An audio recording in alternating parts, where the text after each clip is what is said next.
Nini bakoki osongisa na moto abongisi vina yo. Nini bakopesa na moto alongoli yo na mawe. Abombakanga na ekenge neti loko ya motu ya yango bakosala nyonso bazolonga ngai te. Alobi na kokwe ya kaka. Voici encore, que Dieu te bénisse. Shalom à tous. Bino oyo bozo landa biso. Tika Nzambe apambola bino.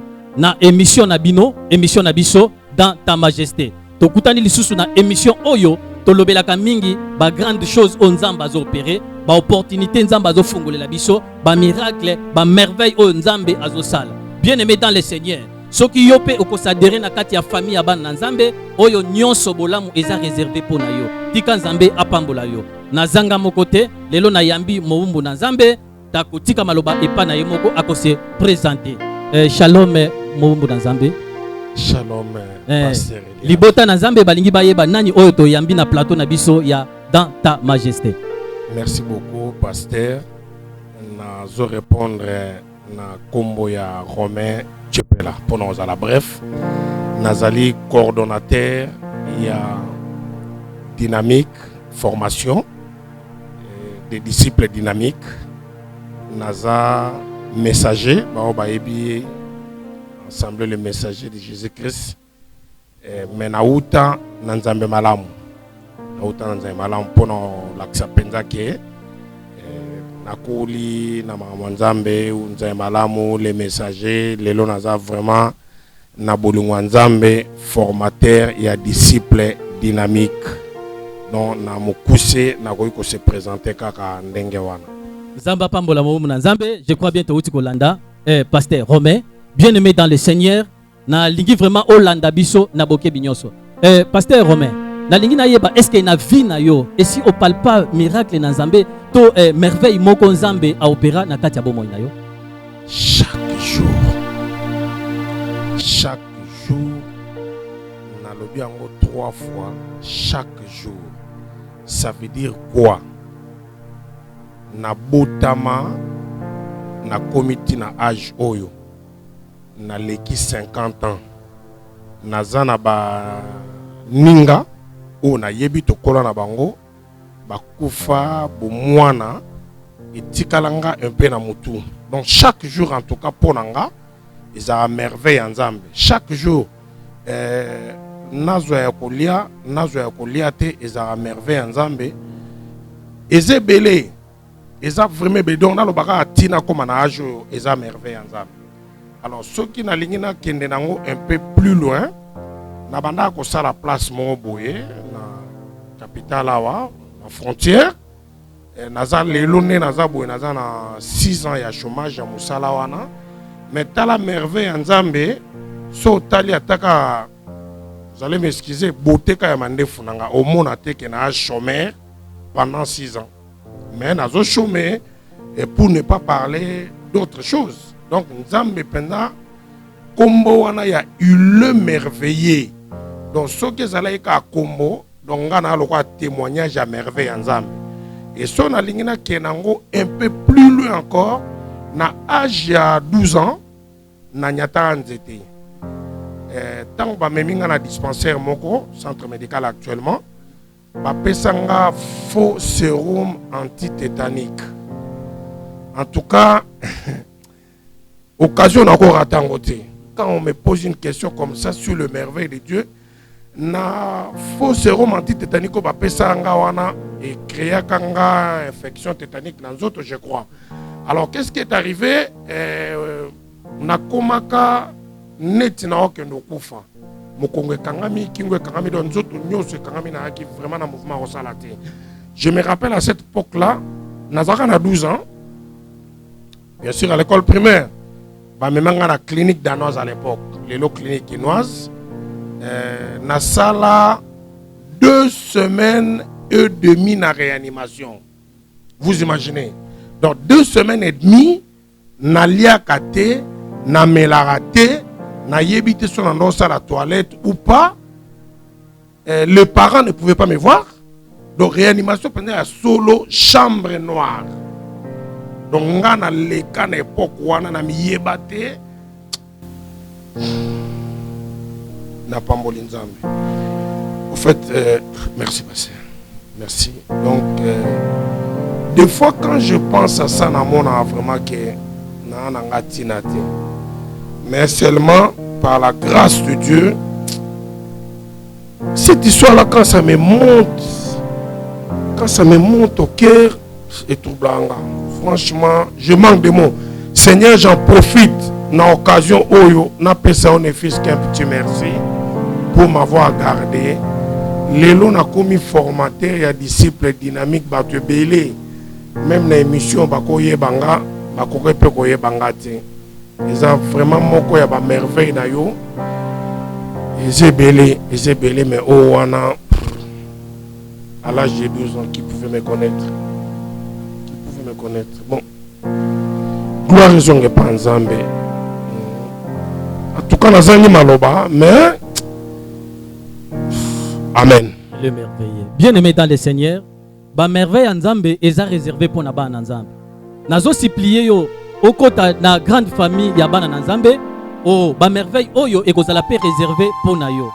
Nanya ko sala biloko boye soki eza Nzambe te. Tant mususu ozosala lendo po nzoto eza makasi. Bien-aimé, omoni nzoto o toza nango lobi ekoki kopola ekozala na valeur moko te, mais molimo na biso soki o préparer ngo po na royaume des cieux te, vanité de vanité, tout est vanité. Nazo te ya yo nazo yebisa yo na tongo alelo ndima Jésus-Christ comme sauveur et comme unique oyo akosunga bomoi na yo.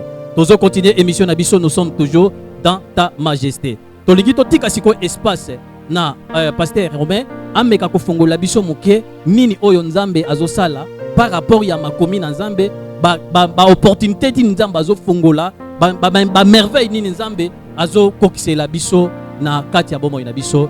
To tiki quelques minutes na mutu na Nzambe ameka kofongola biso. Tolandi. Merci beaucoup pasteur. Tant mususu bo retrouver un peu trop fanatique ya mutu mo boye. Mais na koki ko raté occasion oyote. Amen. Pour nana lobake nazalaka étonné ya komona que tango président de la République Félix Antoine Tshisekedi a eu pouvoir, il y avait un homme de Dieu Oyaoutaki na Ghana et cet homme de Dieu avait prophétisé 1 an avant pour Félix qui est la président de la République. Donc c'est le message nanga kanti qui n'est pas dans sens wana que ba prophétiser qui ponaye et puis a commis yango nazana fier wana que na époque na biso na tango tozana bomo quoi parce que Mobutu azwaka pouvoir Kasavubu avant na yebi prophète nini ou passer nya prophète ça pour na yete Mobutu pe na yebi prophète ni te mais Mobutu na histoire na ye alobaka ke prophète moko ya ki mbangiste mutu alobaka na ye ke ozala boy donc wana biso zakate ngala zalakate. Alors tango Mzee Laurent Désiré Kabila ye ayaki na ndenge ya bitumba donc prophétie ou pas mais to yebi ke azwaka pouvoir parce que Masasi betamaka ba complicité moko ya armée zalaki nde nani Désiré a eu pouvoir. Après tant Désiré Kabila a koufi Joseph Joseph Kabila Joseph Kabila a eu pouvoir mais na yoka appelé comme prophétie. Donc ils ont fièrement pour nanga n'importe quoi biso toujours simba Bible on a prophétisé pour quelqu'un, il est devenu président de la République. République Oyanga, on a un drapeau na Kouwana, nazana fier na mingi. Donc yangonde est inspiré nga, na mon appel Mutumoko, azalaka prisonnier, mais ayeko koma président de la République. Ça veut dire, yeko tout prisonnier c'est moins, mais il fut même esclave. il fit esclave. Il fit esclave. Nazo bandela pour na la différence entre l'esclave na prisonnier. Bachaka est na prison comme esclave et non comme prisonnier parce que l'esclave n'a pas de nom. L'esclave n'a pas de nom. Esclave apporte un combo, il y a maître na yé. Ça dit que Romain a esclave, il y a Jésus-Christ. Alors, si on a Romain au monde a été, mais si on a Jésus, pas Romain au monde a Jésus. Parce que maître n'a pas ezali. On a le baraké, on a disciple. Alors, Bible sur le banabiso na mukanda ya Genèse, dans chapitre 40, ceux qui passaient à côté de la kobanda na verset nango 1 mais pour nous la rapide to ebi ki bandeko vous apprenez la Bible na banda ko na bino so déjà Genèse chapitre 40 va na verset 1 mais biso to ke mbala mona 4 passer atanga so 4 le verset 4 des livres de Genèse Genèse chapitre 40 le verset 1. Je lis au nom du Seigneur. Après ces choses, il arriva que la chanson, le verset 4, le chef des gardes les plaça sous les surveillances de Joseph, qui faisait le service auprès d'eux.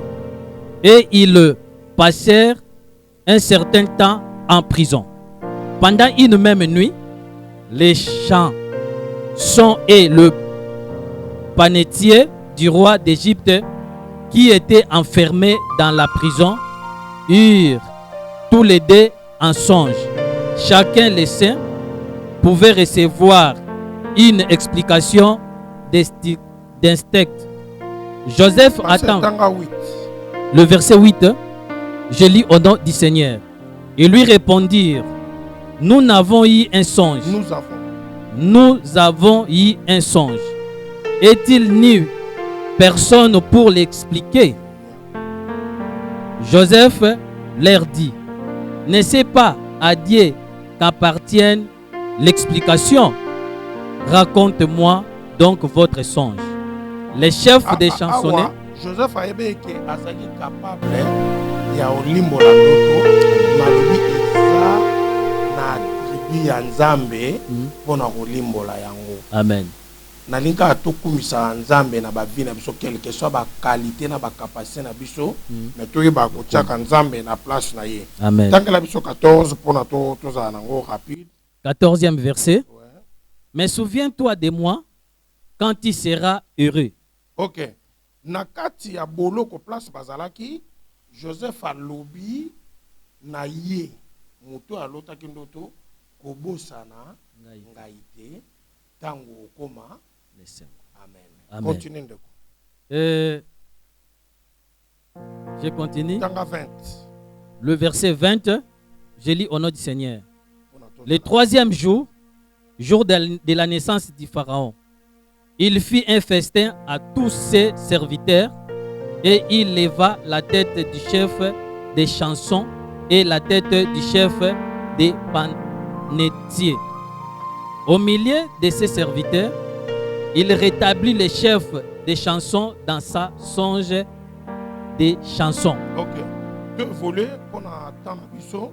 Au comprendre que les chansons tant abimi na prison, azonga ki na musala na ye. Relativement na prophétie oyo Joseph apesa qui est na kati ya prison. Donc azongi na pembeni ya mokonzi. Bolanda bien. Azongi pembeni ya mokonzi. Mokonzi asengela ki na ele suke. Il faut continuer na reserver. Tokemba la mort na Genèse chapitre 41. Ezama ambo tozoloba boyebi yango. Tokokota na muzindo ba détail. 41:8. 41 le verset 8. Le matin, Pharaon eut l'esprit agité. Yoka, mokonzi azui esprit agité.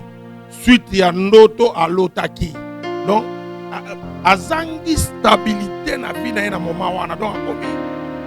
Tala boye mabe, azonga boye mabe, akanisa boye. agité, donc troublé dans sa vie. Tolandi Litangi. Et il fit appeler tous les magiciens et tous les sages de l'Égypte. Place oyo ezexanga mingi tala muto oyo. Joseph na kati ya prison alobaki na des chansons tika nzambe moto arevelaka basonge arevele. Mais tala pharaon abandi na ba magicien na banani bato tala muto aza na nzambe te. Lelo na mboka na biso makambo wana ezali. Au lieu de recourir auprès d'un homme de Dieu ou des hommes de Dieu, bozo sangana ba place moko boye occulte oyo nzamba zate. Bien aimé, vous croyez que un président oyo a dédié mboka epa ya nzambe yo kozala capable ya ko changer makambo wana depuis to botami biso na bino oyo ka président a dédié mboka epa nzambe. Mais muto bandi na odedi mboke panza koza na ba réserve koza la lokoso okende lokola pharaon ta bengi ba sage na ba magicien pona résultat moko négatif eloko te. Continue lecture mon frère. Mais personne ne peut les expliquer à Pharaon. Muto akoka kite kolimbola ndoto epa ya pharaon. Alors le chef des chansons prit la parole. Il dit à Pharaon, je vais appeler aujourd'hui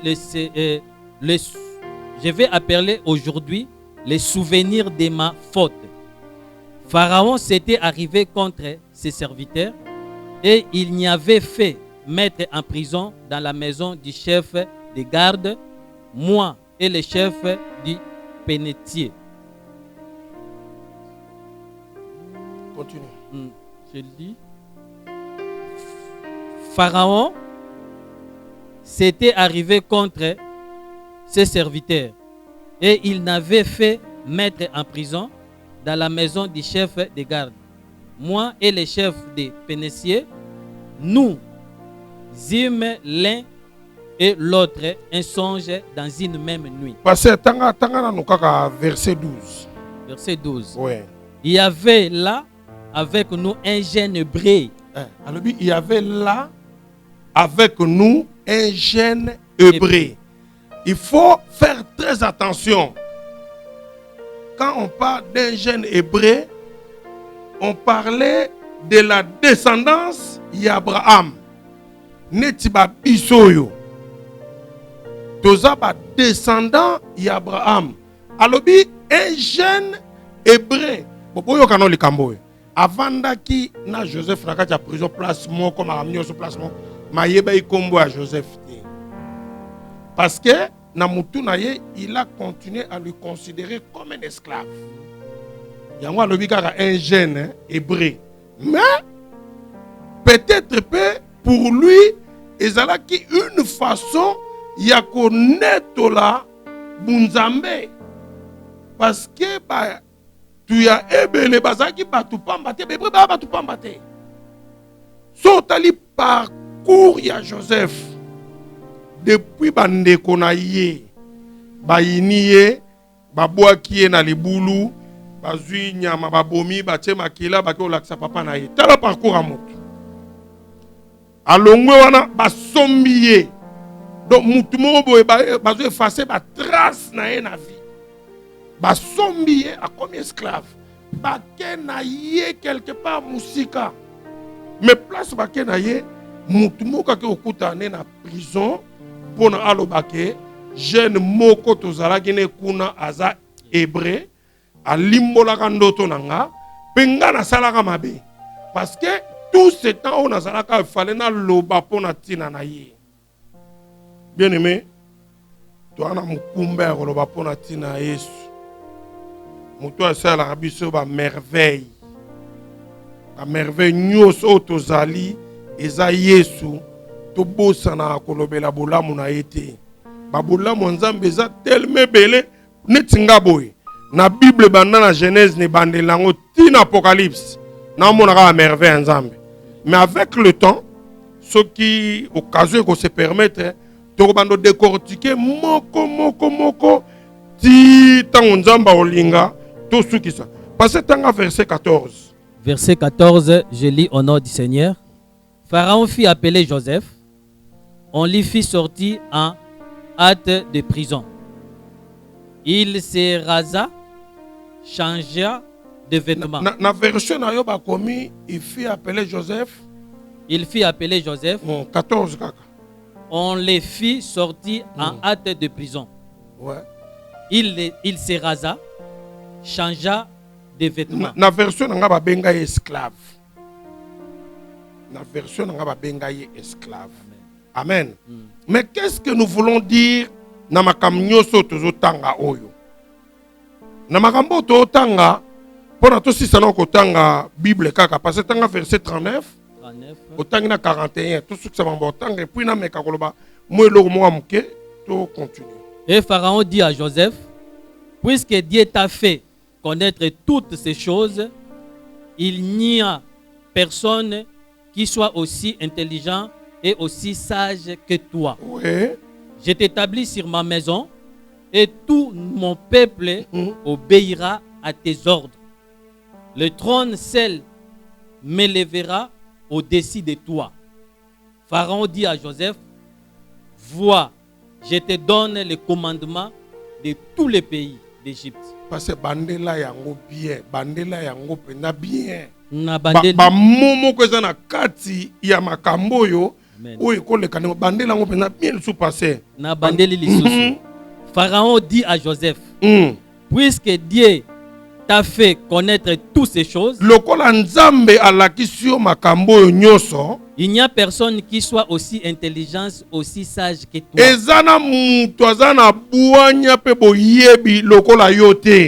Je te Joseph. Esclave, papa. Amen. Esclave. Amen. Joseph te kuna esclave. Amen.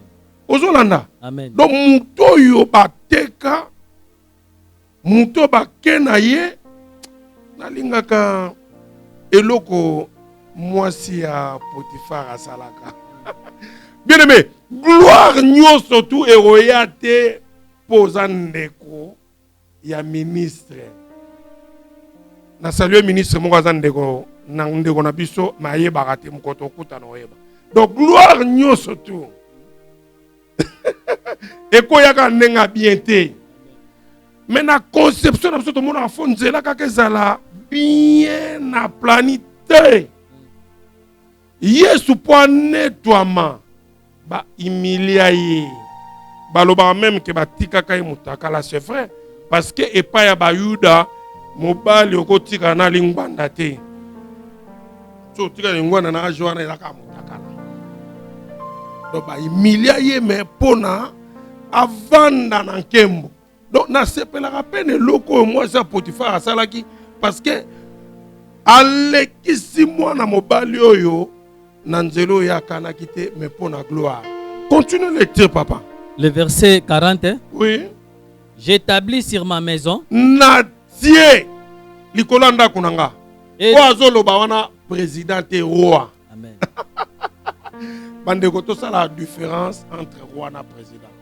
Muto yo azana ngwende ya ko umela azalo roi le roi des rois Jésus mais azana mukili na mboka na ye roi soki yete mwana ye neve na ye ndenge bokoko linga mais roi azolo bana mutu ke na na ebite tanga na bien j'établis sur ma maison nani j'établis sur ma maison et tout mon peuple obéira à tes ordres.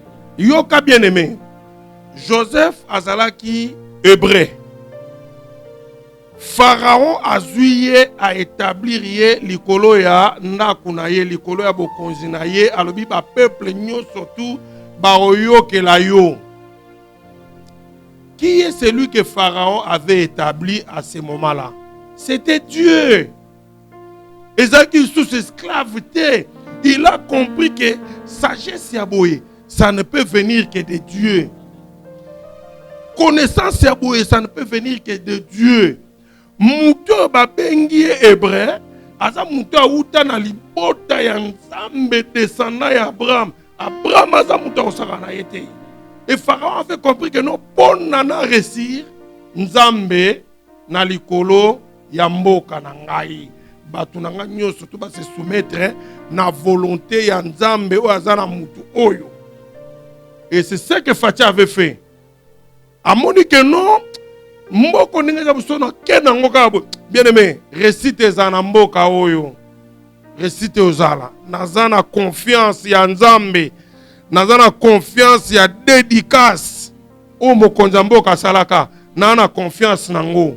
Ndenge na likaka epa Nzambe wana. Je continue à espérer que lokola azwa Nzambe atia likolo ya RDC. On fait tout ce que vous voulez dans les noirs. Faites. Continuez à faire ce que vous êtes en train de faire dans les noirs. Mais nous, dans l'ombre, on va continuer à soutenir notre président de la République. Je dis bien dans l'ombre. Pour soutenir hier. Ti place oyo tozo kende. Pour soutenir poto yebi minene ya Nzambe. Ba merveille ya Nzambe. Papa koba lecture. 41. Pharaon dit à Joseph, voici je te donne le commandement de tous les pays d'Égypte. Tala na pesi yo bokambami ya mboka Egypto mobimba. Nzambo yo frère, oyebi soko zoye manzembo yo nzamba makambwa minene.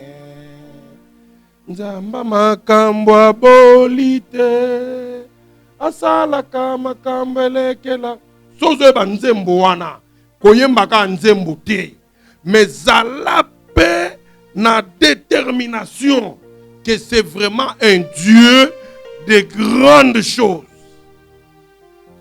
Mutu mopaya, mutu esclave, mutu bayebi ba parents na yete pour lelo fosa la CV bayeba ba étude faite banini mais tala mutu atondisami na sagesse ya Nzambe. Pharaon aluki CV na yete aluki ka munene ya Nzambe eza na kati na ye. Nzambe apambolama. Et munene Nzambe wana tangu Pharaon a comprendre ngo Pharaon lobi yo mboko yo na ebite français so ekokana linga to ou bien compréhension nanga abina tshemboka oyo na pesi mboka oyo na bokamba mina yo. Est-ce que on a place on a bien? Amen. Mboko yo Ezipito na pesi yango na bokamba mina yo yala ki roi azui esclave outi na prison taba merveille Nzambe. Bien aimé, il ne faut jamais désespérer dans la vie. Il faut toujours croire aux merveilles de Dieu. Même aux olala libanda, même aux aneloko oliate, même aux otanga te, kobungisa elikia epai nankolo te. Tikala miso na yo kaka etalela Nzambe. Tika mabanzo na yo etalela Nzambe. Tika makanisi na yo etalela Nzambe. Parce que tangu Joseph a ebisaka famille na ye ke na moni ba matiti na bino elali yangeza ya kotelema moto andimaki azalaki te. Eboti jalousie au contraire. Eboti jalousie. Tout ça l'attention na eloko yo ya moto Nzamba tye na kati na ye. Omoloka biso ba Roméo nga na ebite parce que oyebi na jidoka na yebi. Et puis oyebi ba jidoka na époque na biso malgré ko tanga mais na ka voyou. Amen. Un bel homme voyou jidoka à notre époque. Et puis pour n'a pas considérer yo c'était pas facile. Mais l'élo formateur, il y a disciple dynamique. Ça veut dire, na uti na tina te, mais leo na ana tina. Na lingi yo pe obungi selika te. Yo mto olandanga. Atoza shege. Atoza kuluna. Atoza mwasa ndumba. Atoza tina te zana tina. Nangna yebisa yoke. Témoignage oyo ya Joseph. Pas seulement Joseph de son nom, esclave de son passage, il a vie, prisonnier, il a perdu toute son identité. Ça veut dire, ceux qui a koufaki na prison, alinga yiko kende kaka lokola COVID-19. Donc, bazuye mbangman bake okondaye, fini terminé. Yo pozan ndengwana na minito na olo bozan ndengwana mena yika na yipso ke lobby oya lobby ozan ndengwana te lelo pe kozala no ndengwana eza état d'esprit na yo parce que okotisi Yesu na kati ya bomoi na yo te na état d'esprit na yo ozomi mona shege voyou ozomi mona délinquant ozomi mona fazer na état d'esprit na yo. Mais so kotika na ndako nzambe moko komolala kuna. Ba opeso bilamba. Ba bando peso biloko rolia. Na état d'esprit na yo tango chaka Jean 3:16. Ka Jean 3:16 kaka. Uchonga na état d'esprit na yo. Omoni ke mutu mo akufela anga pona nazala mutu. Fini terminé. Nyoso tu e o changer mukolo wana. Atoza ndoki, nyoso ko changer. Atoza muibi, nyoso ko changer. Ata balakela yo. Et puis mutalakela yo akufa. Balobi ko no pona yo ozonga bien. Il faut ba ke na cimetière a mutuana ngala ebisio te. Croix ezalaki moko oyo malobe bimaka na croix wana tout était accompli. Alors, mukolo wana tango abaki tout est accompli, ba monaka ba ancêtre na yo te. Ba monaka ka mokili humanité eza sauvé. Ba monaka ngo donc tozalaka te, mais la Bible stipule que Christ avait dit sur la croix, tout est accompli. Tout est accompli wana totanga mingi ka Jean 3:16. Mais il faut que ça paye 17. Il faut que ça 17. Parce que tant que la biche en a. Tant que tu as Jean. Chapitre 3. Jean chapitre 3. Au monde a merveille en Zambé. Et ça partout dans la Bible. Ouais.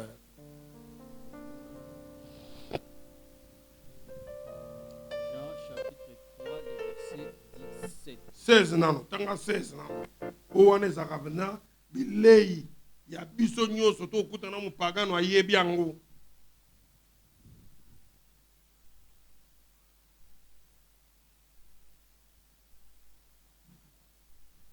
Jean chapitre 3, verset 17. 16 nano pasteur. Amen. 17.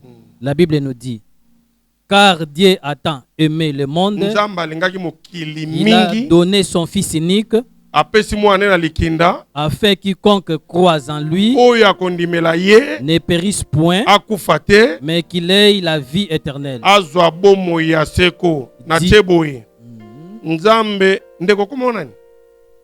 Timothée, Nzambe, Dieu a tant aimé le monde. Dieu a tant aimé Timothée. Yom to landanga, zo passage wana na place où Dieu a tant aimé le monde. Chakombo na yo. Chakombo na yo. So kombo na yo grâce Kalume. Chakombo na yo. So kombo na yo Joe Chepela. Chakombo na yo. So kombo na yo Chibangu. Chakombo na yo. Nalobi chakombo na yo. Oh Roger. Oh Eliab. Bien aimé. Tango zo tanga verset wana ya Bible. Que Dieu a tant aimé le monde. Il a donné son fils. afin que quiconque croit en lui, na place ya monde, Dieu a tant aimé Romain. Tchaka on ne wana na loba mingi na bino bat boyebi verset wana otanga onga pona monde mais tanga usko pona yo. Bien aimé tanga verset wana po loba nzamba alinganga mingi. Sozo tanga onde wana omona bilo oni bando sala na vie na yo. Même oza moyibi la muka na tongo tanga verset wana tchakombo na yo. So moni ba merveille nzambe te. E olukinga. Nga mona merveille nzambe olukinga. 17 pasteur. 17. Dieu, en effet, Nzambe n'a pas envoyé son fils dans le monde pour qu'il juge le monde. Atindaki mwana na yete po aya kosambisa mokili. Mais pour que le monde soit sauvé. Oh! Pourquoi? Mais pour que le monde soit sauvé par lui. Mais nazo condamné yo. Nzamba tinde mwana ye. Pona yo obika. Et nzamba tinde mwana Bible lobi atindi ete po sambisa. Atindi ete po condamné mais atindi ye. Kaka nzamba pambola yo. Amen. Na ebite soki nabi atindi po nani asa sauver. Que Eliab soit sauvé. Nzambe atindi mwana na ye na mokili po nani aza sauvé. Oloba kombo na yo zobanga. Nzambe atindi mwana na mokili po nani aza sauvé. C'est comme ça qu'on doit comprendre la parole de Dieu. C'est comme ça. Ce que ça na koko moko bo akondana yo atanga verset biblique côté laksa yango. Ce que na mutu bo azana bitida koloba mabe po na yo kotonga yo koyina yo lakse ka passage biblique.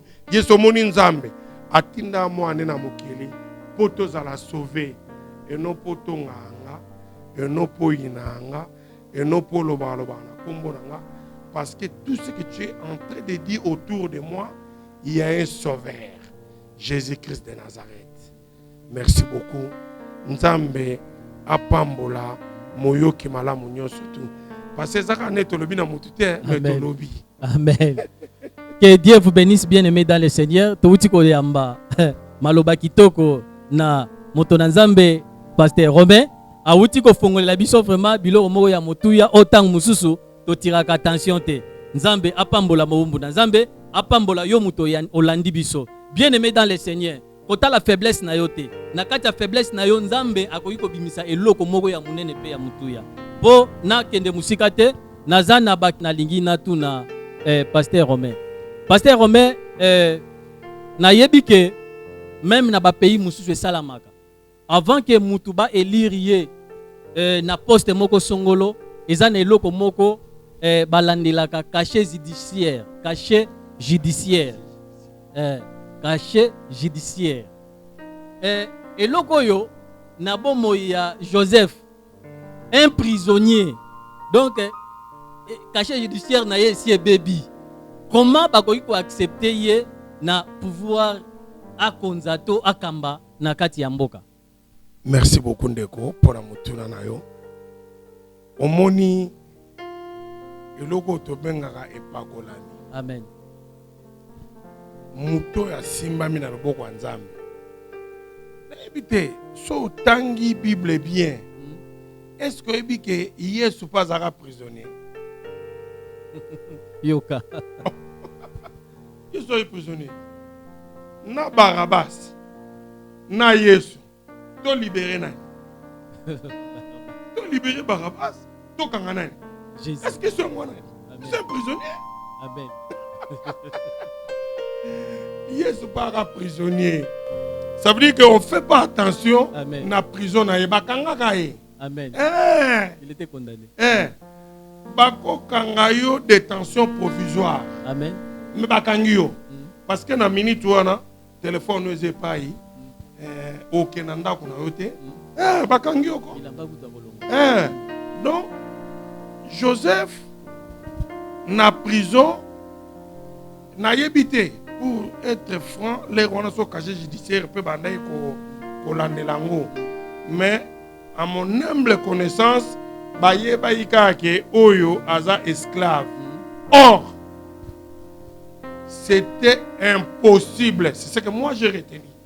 À ma connaissance, impossible. Un esclave. Qui peut esclave à Pharaon. Qui esclave dans la Potiphar. Ceux qui sont esclaves à Pharaon, ça pouvait se comprendre. Mais esclave à Potiphar, de son bail. Est-ce qu'on comprend ça? Amen. On est là pour dire les merveilles de Dieu. Bisika merveille en Nzambe zali. Y'on a bi bola moi Nzambe eleki ebele Nzambe makama minene. Donc place Nzambe alingi asala. Mutu mokili akoka kusopose na moto. Donc eza mutu déjà Nzambe a façonnaki. Yo kuto na nga question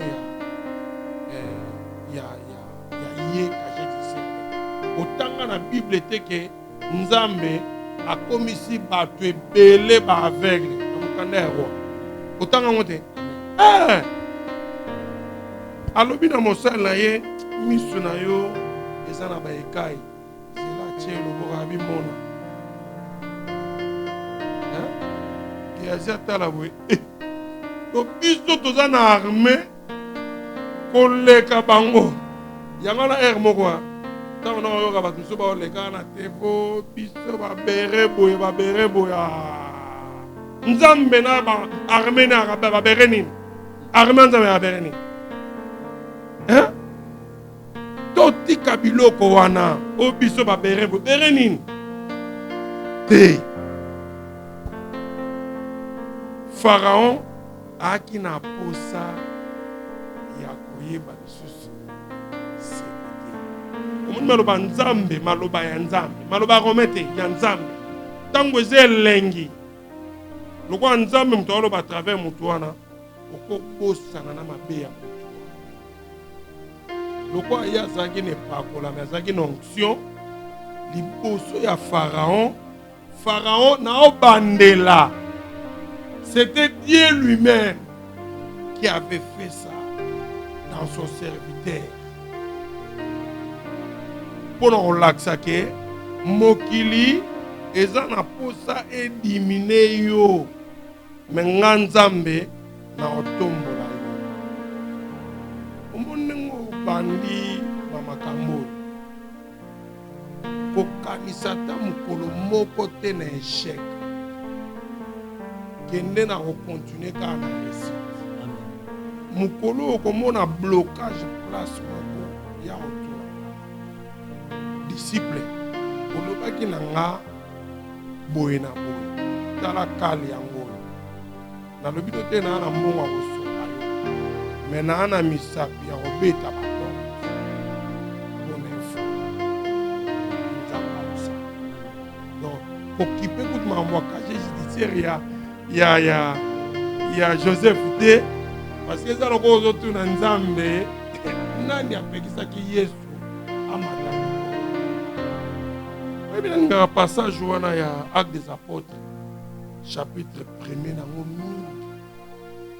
où Yesu a pendant 40 jours, 40 nuits, Bible dit, il enseignait les choses concernant le royaume des cieux. Maman grâce,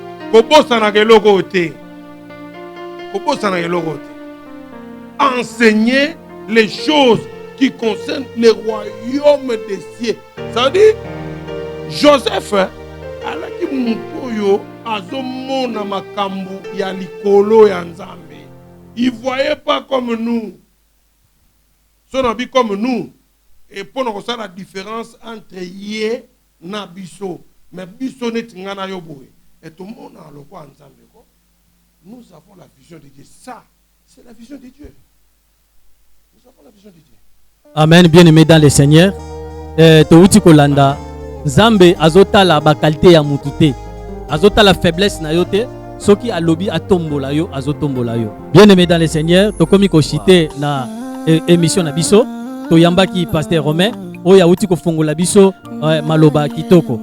Nzambe apambola Pasteur Romain na disposition ya tana ye apesaki biso po ete tolobela sur makambo eza très important. Oui, tokozongisa lisusu Pasteur Romain mbala sima, tokozwa lisusu ya motuya tika Nzambe apambola bino wana ezalaki wa bino Pasteur Eliab Kubutula oya zwami na République démocratique du Congo na capitale ya Kinshasa, précisément na commune ya Ngaliema na Mbinza Ozone. Tokutani na émission Egoya tika Nzambe apambola bino. Merci. Système na lapidation nzoka kitema. Oh, surpris, Jésus m'a surpris, agréablement surpris, Jésus m'a surpris, azaboli moi motema nangai, alongoli soni nangai, yamanangai.